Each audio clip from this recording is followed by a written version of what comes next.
The coronavirus pandemic has been spreading in the United States for more than a year, causing not only a public health crisis, but also a surge in violence and hate incidents against Asian Americans in the country. Today, I'm joined by Tom Nagorski, Executive Vice President of Asia Society.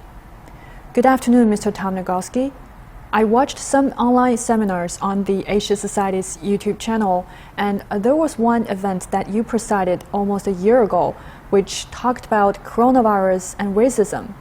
What made Asia Society to hold that discussion, and what did you first recognize racism in this pandemic? Well, first of all, thank you for having me. It's a pleasure to be with you and your audience. I don't think in my wildest dreams I thought it would get so bad here. That's number one. But then after the pandemic started hitting here, we heard, probably because we are the Asia Society, we started hearing from people in our network. We saw, unfortunately, quite early on that, this was another, as if the medical problem wasn't enough. Now we had what I guess you could call a social problem, a racism problem. The sad thing is that however vocal we were and other organizations were and other members of the media were a year ago, obviously whatever we and anyone else did wasn't enough. And why it began happening in the first place, look, it's in some ways it's a very difficult question to answer. Those kinds of attitudes exist in people's hearts, and they're not visible always, and it's very hard to change the way people feel. Having said that, I think it's pretty clear that very early on, leaders in this country, including the man who lived in the building behind you, our president, not only blamed China as a political matter. I mean, I think he was trying to place blame somewhere other than his own government and his own leadership for what was going on in this country, and it just got worse and worse. 2 weeks ago, Judy Chu called on Congress to pass the 2019 No Hate Act. What do you think of this No Hate Act? Well, honestly, first of all, everybody has a role to play in this, I guess is fair to say. I mean, I'm grateful and I'm happy that that lawmakers are thinking about this. Moves like the No Hate Act, I hope that they have impact.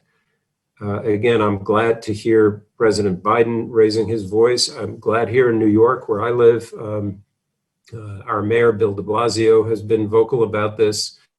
In the Bay Area, there are now volunteers offering to, walk an elderly Asian American person when they go to do their errands or go to the grocery store or something.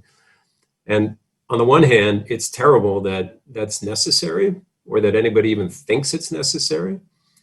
But it is makes you feel at least a little bit heartened that the community is behind it. And it's what Kevin Rudd, who is the president of the Asia Society, the point he made that we, especially we who are not Asian or Asian Americans, when we see or hear something like this, we have to stand up, we have to speak up, and whether we are lawmakers or just ordinary citizens, to do whatever little we can, and then hopefully we can make progress. We have a whole diversity and inclusion program that we do every year in the business space, where we bring together people to talk about issues that are important for the Asian American community in business in the U.S.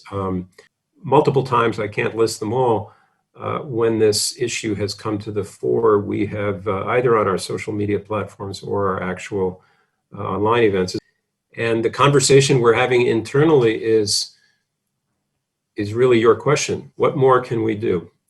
Because, of course, it's important to just say that there is a problem, and it's important to give voice to the people who are affected. But at some point, you do want to think, okay, we were talking about this a year ago, but the problem is still here. Donald Trump is gone, but the problem is still here. So what are the, what are the other suggestions, solutions is maybe too strong a word, but other ways in which this problem can be tackled?